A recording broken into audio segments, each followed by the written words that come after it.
रात बहुत गहरी थी। आकाश में तारे ऐसे चमक रहे थे जैसे कोई अदृश्य दीप जल रहे हों। चारों ओर सन्नाटा था, ऐसा सन्नाटा जिसमें अपनी ही सांसों की आवाज भी किसी और की लगने लगे। ऐसे ही एक सन्नाटे में जेतवन विहार में गौतम बुद्ध अपनी शैया पर विश्राम की तैयारी कर रहे थे। आनंद ने धीरे से पूछा, भगवन, जब आप सोने जाते हैं तब आप क्या स्मरण करते हैं? बुद्ध की आंखों में एक करुण मुस्कान उतरी। उन्होंने कहा, आनंद, मैं एक गरीब ब्राह्मण की कथा स्मरण करता हूं, जिसे संसार ने ठुकराया, जिसे जीवन ने तोड़ा, पर जिसने प्रेम में, नींद में और पीड़ा में मोक्ष को पा लिया। उस रात हवा भी थम गई थी, क्योंकि जो कथा आरंभ होने वाली थी वो केवल कहानी नहीं थी, वो आत्मा को सुलाने का मंत्र थी। कथा की शुरुआत जेतवन की रात बहुत समय पहले की बात है। श्रावस्ती नगरी के बाहर साल और पीपल के वृक्षों से घिरे जेतवन विहार में गौतम बुद्ध अपने शिष्यों के साथ ठहरे हुए थे। दिन भर उपदेश, करुणा और ध्यान के बाद रात जेतवन में किसी मंदिर जैसी हो जाती थी। दीपक मंद पड़ जाते, पक्षी अपने पंख समेट लेते और भिक्षु अपनी शैयाओं पर मौन के साथ उतर जाते। पर बुद्ध नींद में जाने से पहले कभी मौन में नहीं जाते थे, वे स्मरण में जाते थे। उस रात आनंद ने साहस कर पूछा, भगवन, आप सोने से पहले किस कथा का स्मरण करते हैं? बुद्ध कुछ क्षण चुप रहे, फिर बोले, मैं उस ब्राह्मण को स्मरण करता हूं जो निर्धन था पर प्रेम में सम्राट था, जो भूखा था पर करुणा से तृप्त था, जो अपमानित था पर आत्मज्ञान में प्रतिष्ठित था। और फिर बुद्ध ने आंखें बंद की और कथा खुलने लगी। सुदत्त, तिरस्कृत ब्राह्मण श्रावस्ती से दूर एक छोटे से गांव के किनारे एक पीपल के पेड़ के नीचे मिट्टी का एक टूटा सा झोम पड़ा था। यही रहता था सुदत्त। ना खेत, ना पशु, ना धन, ना प्रतिष्ठा। दिन भर वो यज्ञ पूजन कर थोड़े बहुत अन्न के दाने जुटाता और उसी में जीवन ढोता, जिस युग में ब्राह्मणता का मूल्य सोने से आका जाता था। उस युग में सुदत्त का ज्ञान किसी को दिखाई नहीं देता था। उसके वस्त्र फटे थे, हाथों में रेखाएं थी, आंखों में थकान थी और समाज में केवल उपहास। एक दिन एक बड़े गांव में एक धनी सेठ के यहां महायज्ञ था। सुदत्त भी पहुंचा। आशा थी शायद आज पेट भर सके, पर जैसे ही लोगों की दृष्टि उसके फटे कुर्ते पर पड़ी, हंसी गूंज उठी। ये ब्राह्मण नहीं, भिखारी है, ये यज्ञ को अपवित्र कर देगा। सुदत्त चुप रहा, उसने कुछ नहीं कहा, पर उसकी आत्मा रो पड़ी। अपमान की रात, उस रात वो अपनी झोंपड़ी में बैठा रहा। दिया बुझ चुका था। पत्नी देवकी चुपचाप उसके सिर पर हाथ फेर रही थी। और फिर देवकी ने कहा, प्राणनाथ, मनुष्य वस्त्रों से नहीं, हृदय से पहचाना जाता है। यदि ये संसार हमें नहीं देख पा रहा, तो शायद कोई और मार्ग है जो सत्य है। उसी रात एक थका हुआ व्यापारी उनकी झोंपड़ी में शरण लेने आया। उसने कहा, श्रावस्ती में, जेतवन विहार में एक महापुरुष है, तथागत बुद्ध। उनके पास जो गया वो खाली नहीं लौटा। सुदत्त की आंखों में पहली बार शांति उतरी। सत्य की यात्रा अगली सुबह। एक लाठी, एक मिट्टी का पात्र, कुछ चावल और एक प्रश्न। सुदत्त चल पड़ा। धूप जली, पांव छिले, प्यास लगी, पर भीतर कुछ ठंडा सा बह रहा था। जब वो जेतवन पहुंचा, बुद्ध अपने शिष्यों के बीच बैठे थे। उनकी आंखों में कोई प्रश्न नहीं था, केवल करुणा थी। सुदत्त उनके चरणों में गिर पड़ा। भगवन, मैं तिरस्कृत हूं, पर मेरे भीतर अग्नि है। मैं सत्य चाहता हूं, बुद्ध मुस्कुराए। क्या तुम भूखे हो? यह पहला प्रश्न था जो किसी ने उससे वर्षों में पूछा था। करुणा का पहला स्वाद आनंद को संकेत हुआ। भोजन लाया गया। सुदत्त ने जैसे ही पहला कौर लिया, उसकी आंखों से आंसू गिर पड़े, क्योंकि वो केवल अन्न नहीं था, वो स्वीकृति थी, वो मानवीयता थी, वो करुणा थी। बुद्ध बोले, ब्राह्मण वह नहीं जो वेदों का गर्व करे, ब्राह्मण वह है जो मोह, घृणा और अहंकार को त्याग दे। उन शब्दों ने सुदत्त के भीतर दीप जला दिया। संघ का द्वार सुदत्त ने कहा, भगवन, क्या मैं आपके मार्ग पर चल सकता हूं? बुद्ध ने उत्तर दिया, धर्म का द्वार कभी बंद नहीं होता। और उसी क्षण एक गरीब ब्राह्मण का जीवन समाप्त हुआ और एक भिक्षु का जन्म हुआ। सुदत्त का नया जीवन आरंभ हुआ। अब वो झोंपड़ी में नहीं सोता था, वो वृक्षों के नीचे सोता था। अब वो अपमान नहीं सहता था, वो मौन साधता था। दिन निकलते ही वो भिक्षा पात्र लेकर निकलता और सूर्य ढलते ही ध्यान में बैठ जाता। प्रारंभ में उसका मन अशांत रहता। पुरानी स्मृतियां आती, अपमान, भूख, देवकी का चेहरा। रात में वो करवटें बदलता। नींद नहीं आती। एक रात वो बुद्ध के पास गया। भगवन, शरीर थकता है पर मन सोता नहीं। बुद्ध ने भूमि की ओर देखा और बोले, सुदत्त, नींद थके शरीर से नहीं आती, शांत मन से आती है। जिस दिन तुम अपने अतीत को अपने शत्रु की तरह नहीं, अपने गुरु की तरह देखोगे, उस दिन तुम्हारी नींद शुरू होगी। उस रात बुद्ध ने उसे केवल एक अभ्यास दिया, जब भी लेटो अपनी सांसों को ऐसे देखो जैसे कोई मां सोते हुए बच्चे की सांसें देखती है। उस रात, वर्षों बाद, सुदत्त रोते रोते सो गया और पहली बार बिना स्वप्न के। वर्षों की साधना, वर्ष बीतते गए। सुदत्त का चेहरा बदल गया। देह दुर्बल हुई पर आंखें गहरी हो गई। वो कम बोलता, अधिक देखता। जहां जाता लोग कहते, इस भिक्षु के पास बैठते ही मन शांत क्यों हो जाता है? धीरे धीरे वो उन भिक्षुओं में गिना जाने लगा जिनके पास बुद्ध नए साधकों को भेजते थे। पर एक स्मृति उसके भीतर सदा जागती रहती, देव की। वो जानता था संघ का मार्ग त्याग है, पर हृदय स्मृति त्यागना नहीं जानता। वर्षों बाद, वो दिन बहुत वर्षों बाद, कौशाम्बी नगर, बुद्ध प्रवचन दे रहे थे। तभी आनंद आया और झुककर बोला, भगवन, एक वृद्ध स्त्री द्वार पर है, आपसे मिलने की प्रार्थना कर रही है। बुद्ध की आंखें उठीं, उसे आने दो। स्त्री भीतर आई। देह कांप रही थी। वस्त्र पुराने थे, आंखों में वर्षों की प्रतीक्षा थी। उसने कहा, भगवन, मैं देव की हूं। सभा में मौन उतर आया। मेरा पति सुदत्त वर्षों पहले आपके पास आया था, फिर कभी नहीं लौटा। मैं उसे खोजती रही, प्रतीक्षा करती रही। आज मैं थक गई हूं। बुद्ध ने आंखें बंद कर ली। क्षण भर बाद उन्होंने कहा, आनंद, सुदत्त को बुलाओ। मिलन कुछ ही देर में एक वृद्ध भिक्षु आया। शांत, सौम्य, दीपक सा। जैसे ही उसकी दृष्टि देवकी पर पड़ी, समय रुक गया।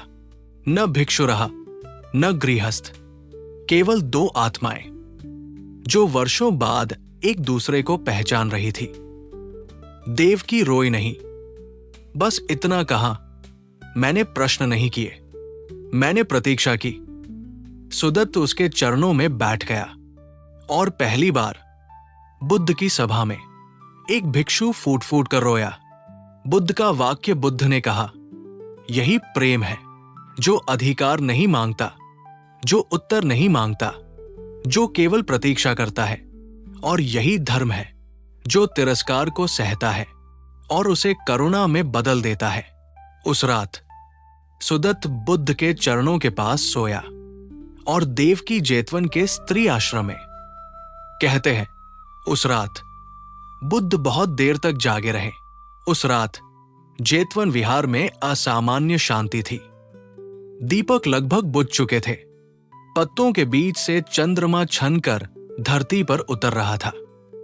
सुदत्त और देवकी के मिलन के बाद शिष्य मौन में थे। आनंद ने धीरे से पूछा, भगवन, आप अक्सर कहते हैं कि आप सोने से पहले एक कथा स्मरण करते हैं। क्या आज आप वो कथा हमें सुनाएंगे?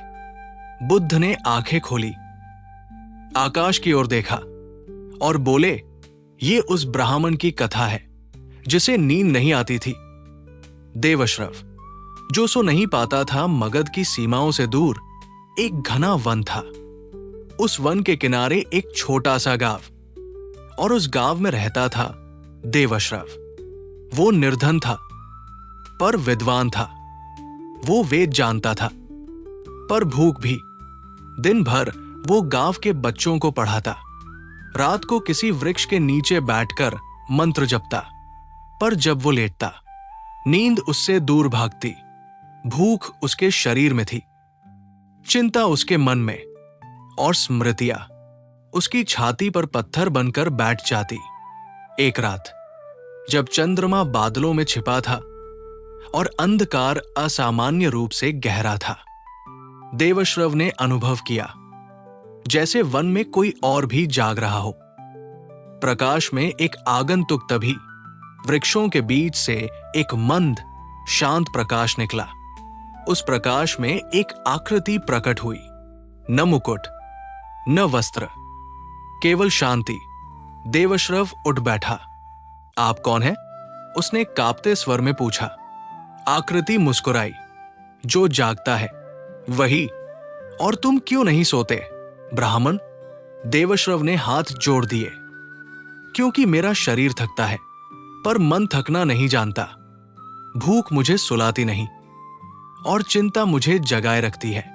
बुद्ध का उत्तर। बुद्ध उसके सामने बैठ गए। देवश्रव, नींद शरीर की नहीं, मन की अवस्था है। जब तक मन प्रश्न है, नींद उत्तर नहीं बनती। मैं तुम्हें एक कथा सुनाऊं। ये कथा उन लोगों के लिए है जिनकी आंखें बंद होती हैं पर मन नहीं। राजा और निर्धन दंपति बहुत समय पहले एक नगरी थी, सुप्रकाशा। वहां एक सम्राट था, अशोक वर्मा, जिसके पास सब कुछ था पर नींद नहीं। उसी नगरी में एक निर्धन दंपति रहता था, आरुणि और वृंदा, जिनके पास कुछ भी नहीं था पर फिर भी वे चैन से सोते थे। राजा ने वैद्य बदले, शैयाएं बदली, सुगंध बदली, पर उसकी रातें वैसी ही रहीं, लंबी और भारी। एक रात उसने देखा, सड़क किनारे एक वृक्ष के नीचे आरुणि और वृंदा गहरी नींद में सो रहे थे। राजा वही खड़ा रह गया। महात्मा अनिरुद्ध। अगले दिन राजा एक तपस्वी के पास गया। महात्मा अनिरुद्ध, मेरे पास सब कुछ है, राजा बोला, फिर भी मैं नहीं सोता। और जिनके पास कुछ नहीं, वे ऐसे सोते हैं जैसे शिशु। महात्मा मुस्कुराए। राजन, नींद सुविधा की दासी नहीं, शांति की संतान है। तुम्हारा शरीर थका है पर तुम्हारा मन शोर करता है। अभ्यास। अनिरुद्ध ने आरुणि और वृंदा को बुलाया। तुम कैसे सोते हो? उन्होंने पूछा। वृंदा बोली, हम दिन का भार रात को साथ नहीं लाते। हम सांस देखते हैं और विचारों को धन्यवाद देकर विदा करते हैं। उन्होंने राजा को भी वही अभ्यास दिया। कुछ सप्ताह बाद राजा पहली बार बिना करवट बदले सोया और उसी सुबह उसने कहा, आज पहली बार मैंने अपने भीतर विश्राम देखा। देवश्रव की आंखें। कथा समाप्त हुई। वन मौन था। देवश्रव की आंखों से आंसू बह रहे थे। तो भगवन, क्या मैं भी सो सकता हूं? बुद्ध मुस्कुराए। आज नहीं, अभी नहीं। आज तुम अपने विचारों को सोने दो। तुम जागते रहो और सांसों को देखो। जब विचार सो जाएंगे, तुम भी सो जाओगे। बुद्ध ने उसे केवल 3 शब्द दिए, शांति, शांति, शांति। पहली नींद देवश्रव वही लेट गया। उसने सांसों को देखा। विचार आए, गए, फिर आए, फिर गए, और पहली बार नींद आई, गहरी, निर्विरोध। बुद्ध ने जेतवन में आंखें खोली। कथा समाप्त हुई और बोले, मैं ये कथा इसलिए स्मरण करता हूं क्योंकि जब मैं सोता हूं, मैं शरीर को नहीं सुलाता, मैं मन को विदा करता हूं। कुछ समय बाद गौतम बुद्ध अपने शिष्यों के साथ कुशीनगर की ओर जा रहे थे। मार्ग में वैशाली के समीप एक छोटा सा गांव पड़ा। वहां हर चीज सामान्य थी। खेत, घर, कुएं, वृक्ष, पर लोगों की आंखें सामान्य नहीं थी। वे थकी हुई थी, डरी हुई थी, लाल थी। गांव के मुखिया ने आगे बढ़कर कहा, भगवान, हमारे गांव पर कोई अदृश्य विपत्ति आ पड़ी है। हमें नींद नहीं आती। बच्चे रोते हैं, वृद्ध कराहते हैं और युवा रात भर करवटें बदलते हैं। हमने वैद्य बदले, मंत्र करवाए, बलि दी पर नींद नहीं लौटी। बुद्ध ने चारों ओर देखा और मुस्कुराए। तुमने बहुत कुछ किया, पर अपने मन को नहीं देखा। कीचड़ वाला तालाब अगली सुबह बुद्ध गांव वालों को वन की ओर ले गए। वहां एक छोटा सा तालाब था। उसका पानी मटमैला था, कीचड़ से भरा। बुद्ध ने पूछा, क्या तुम्हें इसमें अपनी परछाई दिख रही है? लोगों ने सिर हिलाया, नहीं। बुद्ध बोले, जब जल अशांत होता है तो वो प्रतिबिंब नहीं देता, और जब मन अशांत होता है तो वो नींद नहीं देता। मन का तालाब साफ करना। लोगों ने पूछा, तो हम क्या करें? भगवान, बुद्ध ने कहा, हर शाम सोने से पहले अपने दिन को स्मरण करना।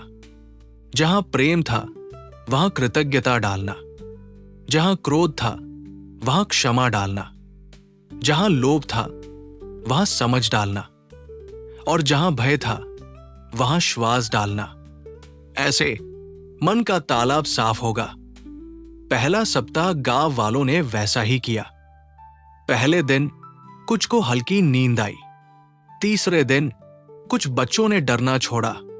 7वें दिन आधे गांव में शांति उतर आई। पर मुखिया अब भी जागता था। कुम्हार का चाक मुखिया बुद्ध के पास आया। भगवान, मैंने सब किया, पर मेरी रातें अब भी भारी है। बुद्ध उसे एक पहाड़ी पर ले गए। वहां एक वृद्ध कुम्हार चाक पर बर्तन बना रहा था। चाक घूम रहा था। बुद्ध ने पूछा, यदि ये चाक रुक जाए तो क्या होगा? बर्तन बनना बंद हो जाएगा। मुखिया बोला। बुद्ध मुस्कुराए, तुमने विचारों को हटाया है, पर मन को नहीं रोका। नींद तब आती है जब चाक रुकता है। आनापान सती बुद्ध ने उसे श्वास का अभ्यास सिखाया। सांस को देखो, न रोको, न बदलो, बस देखो, जैसे कोई नदी को देखता है।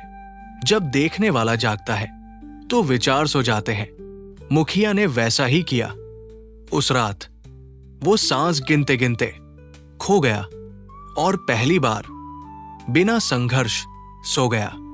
गांव की वापसी कुछ दिनों में पूरा गांव सोने लगा। बच्चों के सपने शांत हुए, वृद्धों की करवटें रुकी, युवाओं के चेहरे पर तेज लौटा। बुद्ध विदा होने लगे। मुखिया ने पूछा, भगवान, आप स्वयं कैसे सोते हैं? दीपक की लौ बुद्ध ने एक दीपक जलाया और पूछा, इसकी लौ कब स्थिर होती है?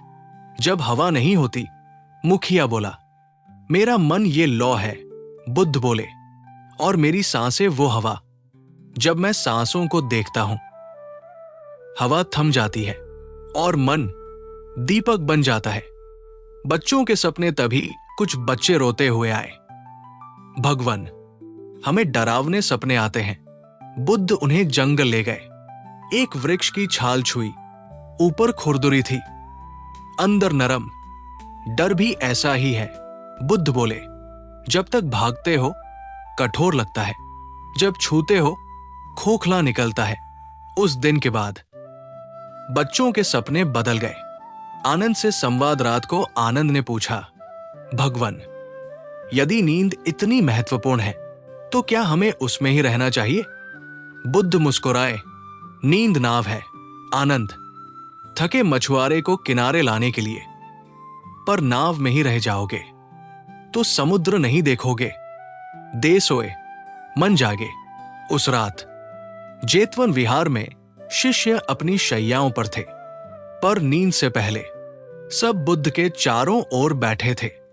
आकाश स्वच्छ था, तारे स्थिर और बुद्ध की आंखें गहरी। आनंद ने पूछा, भगवन, क्या कभी ऐसा होता है कि मनुष्य सोते हुए भी जाग रहा हो? बुद्ध ने धीरे से कहा, आनंद, सच्चा साधक वही है जो स्वप्न में भी जागता है। और फिर उन्होंने वो कथा सुनाई जो वे ध्यान में स्मरण करते थे। स्वप्नलोक बहुत समय पहले एक नगर था, स्वप्नलोक। ये नगर विचित्र था। यहां हर व्यक्ति हर रात सोने से पहले अपने जीवन का एक अंश भूल जाता और हर सुबह जागते समय कुछ नया सीख कर उठता। लोग भूलते थे और सीखते थे और भूलते थे। इसी चक्र में पूरा नगर जी रहा था। आनंदित स्वप्नलोक में एक युवक था, आनंदित। वो हर सुबह उठता और अनुभव करता कि उसके भीतर कुछ नया है, पर यह नहीं जानता था कि क्या खो गया। ये रहस्य उसे बेचैन करता था। एक दिन वो नगर के सबसे वृद्ध ज्ञानी के पास गया, महर्षि सोम। गुरुदेव, मैं हर सुबह नया बन जाता हूं, पर हर रात कुछ मर जाता है। ये क्या है? 3 रातों की साधना। महर्षि सोम मुस्कुराए। यदि तुम जानना चाहते हो कि क्या जाता है तो 3 रात जाग कर देखो और अपनी चेतना को स्थिर रखो। पहली रात आनंदित लड़ा, पर नींद जीत गई। दूसरी रात उसने ध्यान किया, पर तंद्रा आ गई। तीसरी रात उसने दीप जलाए, सांसों पर ध्यान रखा और अपने नाम, रूप, स्मृति सबको देखता रहा। वो क्षण रात गहरी हुई, देह भारी हुई, पर चेतना हल्की होने लगी। तभी उसने अनुभव किया, विचार नींद में जा रहे हैं, स्मृतियां पिघल रही हैं, पर देखने वाला जाग रहा है। उसे लगा जैसे वो स्वप्नलोक से बाहर निकल रहा हो।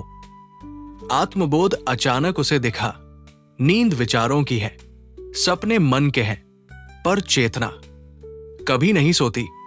वो रो पड़ा, क्योंकि पहली बार उसने अपने भीतर मृत्यु से परे कुछ देखा। प्रातः सुबह जब वो उठा, नगर वही था, लोग वही थे, पर आनंदित वही नहीं था। वो महर्षि सोम के चरणों में गिर पड़ा। गुरुदेव, मैं जान गया, जो हर रात खोता है वो मैं नहीं हूं, और जो हर सुबह बचता है वह भी मैं नहीं हूं। जो सदा देखता है वही मैं हूं। बुद्ध का वचन कथा समाप्त हुई। जेतवन में मौन था। बुद्ध बोले, जो सोते हुए भी देख सकता है वो मरते हुए भी जाग सकता है। नींद शरीर के लिए है, जागृति आत्मा के लिए। वो स्मरण बुद्ध ने आंखें बंद की। मैं ये कथा इसलिए स्मरण करता हूं ताकि जब मैं सो तो मैं जानूं कि सो कौन रहा है और जाग कौन रहा है। जेतवन विहार। रात अपने चरम पर थी। दीपक बुझ चुके थे, पत्ते स्थिर थे और तारे ऐसे लग रहे थे मानो आकाश भी ध्यान में हो। शिष्य अब उठने लगे थे। बुद्ध भी अपनी शैया की ओर बढ़े। तभी आनंद ने अंतिम प्रश्न किया, भगवन, आप स्वयं कैसे सोते हैं? बुद्ध ठहर गए।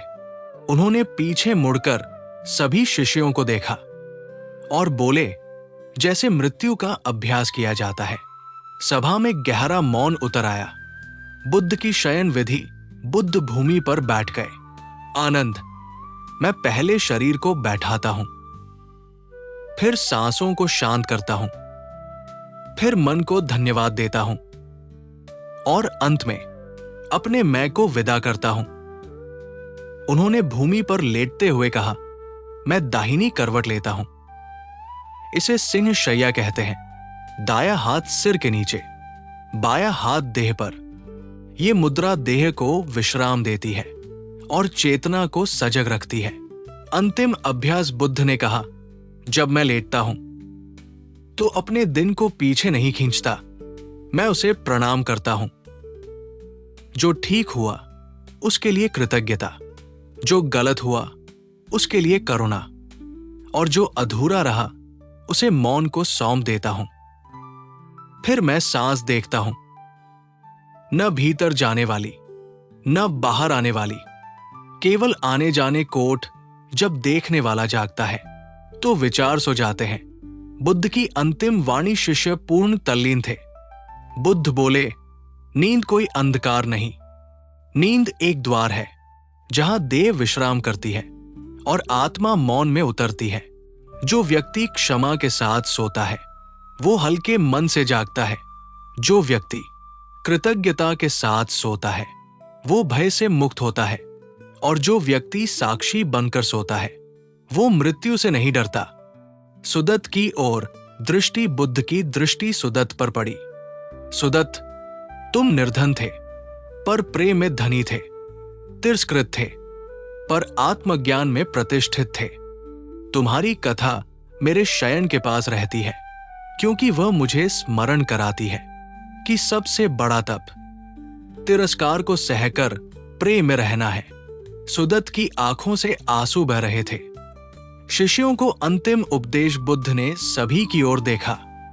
हे भिक्षुओं, जब तुम सोने जाओ तो दिन को छोड़ दो जैसे यात्री अपने जूते द्वार पर छोड़ देता है। अपने विचारों को विदा दो जैसे सूर्य आकाश को विदा देता है, और अपनी सांसों को धन्यवाद दो क्योंकि वही तुम्हें हर रात घर लौटाती है। वो क्षण बुद्ध शैया पर लेटे, दाहिनी करवट, सांस स्थिर, चेहरा शांत। आनंद ने देखा बुद्ध सो नहीं रहे थे, वे मौन में प्रवेश कर रहे थे। कथावाचक की अंतिम पंक्तियां, और तभी जेतवन विहार केवल स्थान नहीं रहा, वो एक अंतरात्मा बन गया जहां नींद मुक्ति की तैयारी थी, जहां मौन गुरु था, जहां हर श्वास प्रार्थना थी। समापन वचन ये वही कथा थी जिसे बुद्ध स्मरण करते थे। ये वही कथा थी जो शिष्यों को सोने सिखाती थी और आत्मा को जागने।